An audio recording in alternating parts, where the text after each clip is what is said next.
কাল থেকে আমার ফ্যাক্টরিতে তোর চাকরি পাকা। তবে হ্যাঁ, যদি মুখ খুলেছিস তুই কিন্তু তোর শ্বশুর বাড়ি পর্যন্ত পৌঁছে দেওয়ার দায়িত্বটা আমার, এটা মনে রাখবি।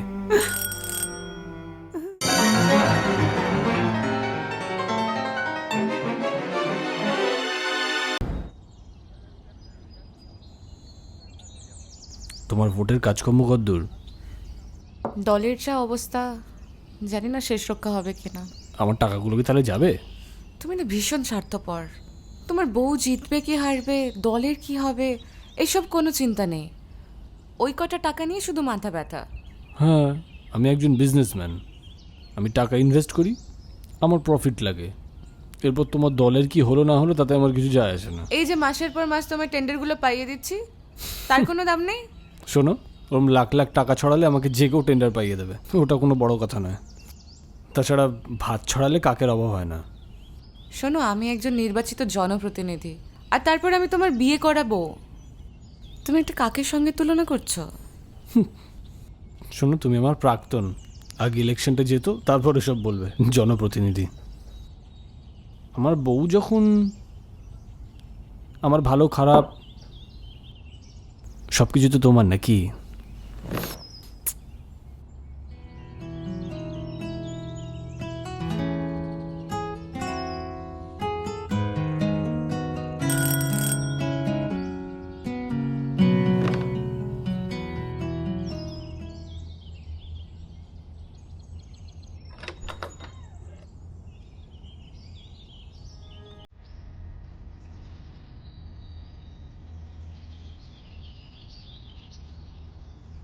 নমস্কার দিদি, আমি সোনালি। রতনদা আমাকে আপনার কাছে পাঠিয়েছে। আচ্ছা, তুমি শ্বশুরবাড়ি থেকে পালিয়ে এসছো? আমার কিছু করার ছিল না দিদি, বিশ্বাস করুন, কিচ্ছু করার ছিল না। আচ্ছা ঠিক আছে, কাঁদতে হবে না, আসো ভেতরে আসো।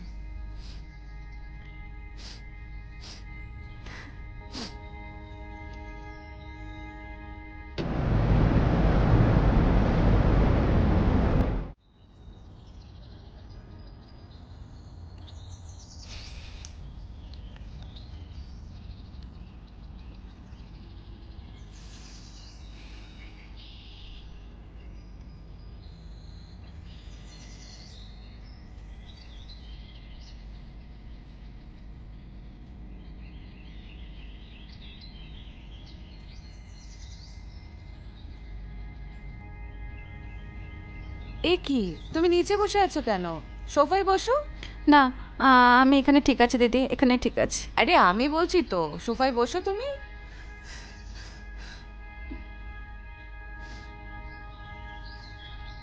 এ নাও, জলটা খাও।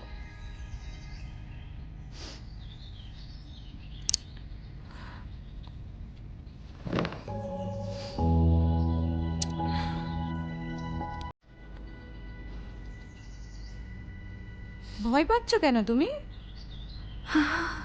দিদি, ওরা জানতে পারলে আমাকে নিয়ে চলে যাবে।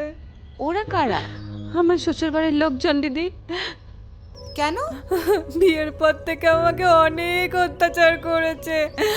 আমার স্বামী প্রত্যেকদিন রাতে অন্য পুরুষ নিয়ে যায়। আচ্ছা আচ্ছা ঠিক আছে, তুমি থানায় খবর দিয়েছো? থানায় গেছিলাম দিদি, ওরা আমার ডায়েরি নেয়নি, বিশ্বাস করো। উল্টে আমাকে যা তা কথা শুনিয়েছে। মানে? আমার আমার স্বামীর সাথে না ওই পুলিশের লোকজনের লেনদেন আছে। ও ও- ও অনেক রাতে ওই পুলিশের লোকজন আমার বাড়িতে আসতো। আপনি আপনি কিছু একটা ব্যবস্থা করুন দিদি। রতন জানে তুমি আমার কাছে এসেছো?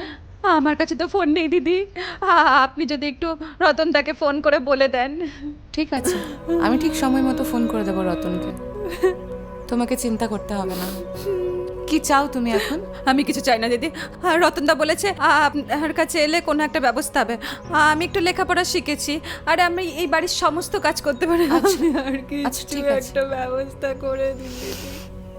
ঠিক আছে, তুমি কদিন থাকো আমার এখানে, দেখি তোমার জন্য কি করা যায়। এখানে কেউ জানাশোনা আছে তোমার?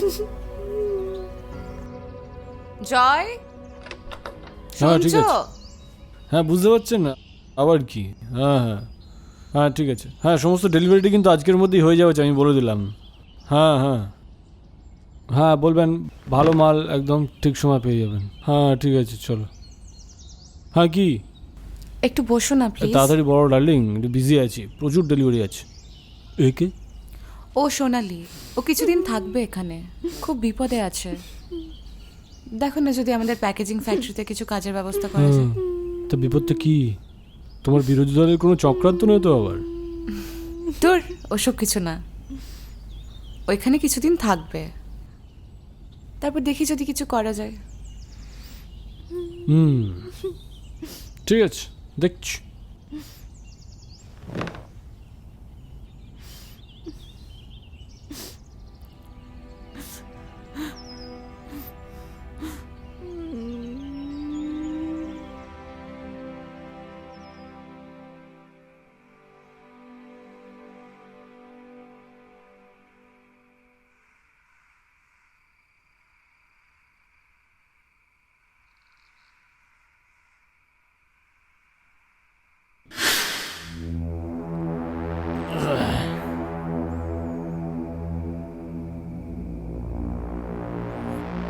কিছু বলবেন দাদা?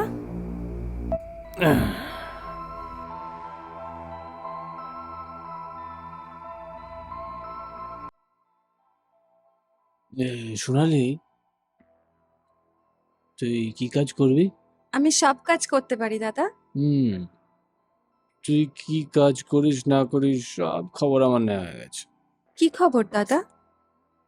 জানিস, তোকে যদি তোর শ্বশুরবাড়ির লোক এখান থেকে এসে নিয়ে চলে যায়, তোর দিদি কিন্তু কিচ্ছু করতে পারবে না। ওই দেখ, ভয় পাচ্ছিস কেন? আয়, বস বস বস বস। ভয় পাচ্ছিস কেন? ভয় পাবি না। হ্যাঁ, তো আমি তোকে আশ্রয় দিচ্ছি, একটু চাকরি দেবো, একটু মেপে নেবো না বল? দিদি, দিদি আমাকে খুব ভরসা করে থাকতে দিয়েছে দাদা, প্লিজ আমাকে ছেড়ে দিন। চুপ কর, দিদি কিচ্ছু জানতে পারবে না। দিদি জানতে পারলে খুব খারাপ হয়ে জানতে পারবে না বলছি না? আর তাছাড়া এইসব তো তোর কাছে নতুন কোনো বিষয় নয়। এরকম কত মানুষকে আনন্দ দিয়েছিস, হ্যাঁ?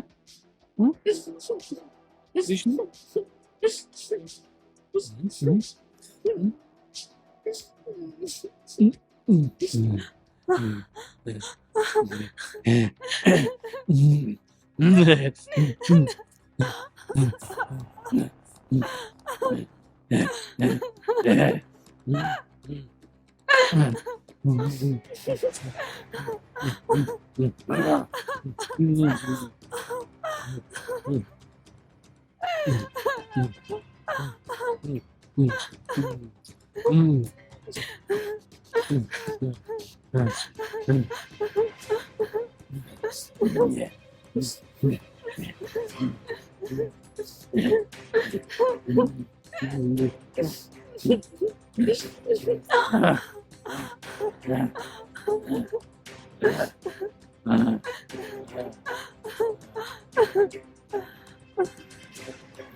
কাল থেকে আমার ফ্যাক্টরিতে তোর চাকরি পাকা।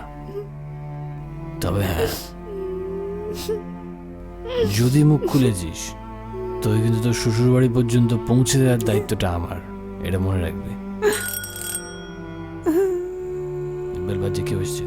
এই শোন, আমি দরজা খুলতে যাচ্ছি, একদম সোজা বাথরুমে যাবি, ফ্রেশ হয়ে বেরোবি, একদম নর্মাল থাকবি, ফ্রেশ হয়ে বেরোবি, বলে দিলাম, মনে থাকে যেন একদম।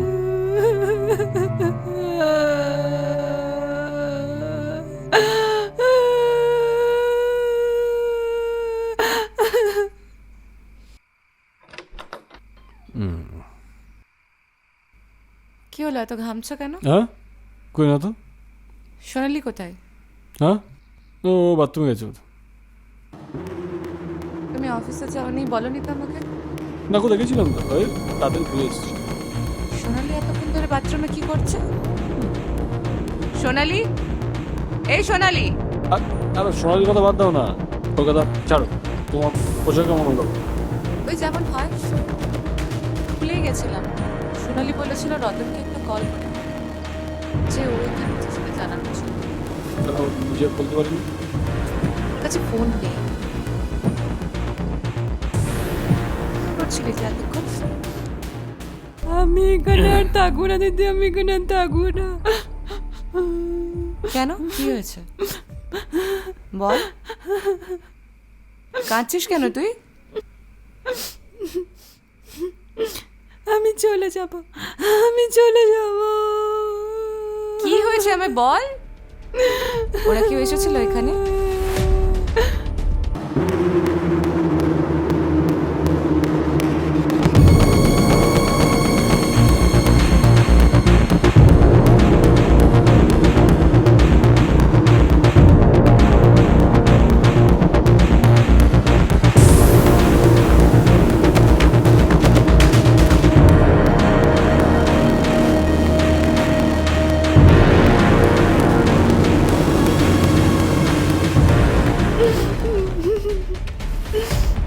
কোথাও যাবি না তুই, চল আমার সাথে।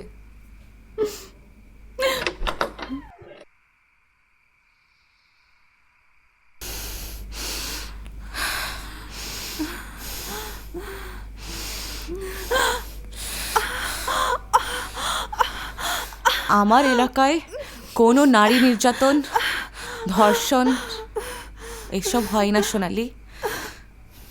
সামনে ভোট, তোকে বাঁচিয়ে রাখার কোনো উপায় নেই সোনালি। তোকে মরতে হবে।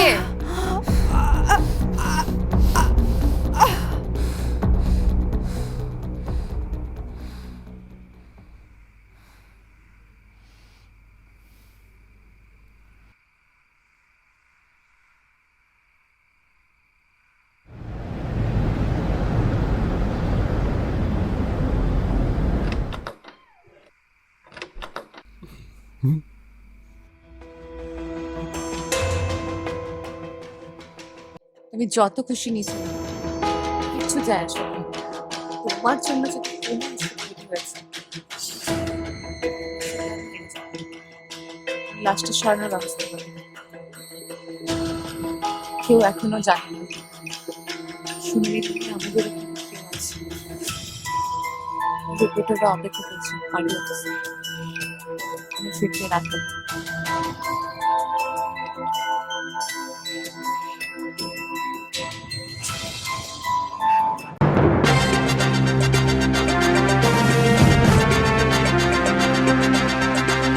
মেয়েদের কিভাবে অগ্রাধিকার দিতে হয় সেই দিকে আমার আর আমার পার্টির লক্ষ্য সবসময় আছে।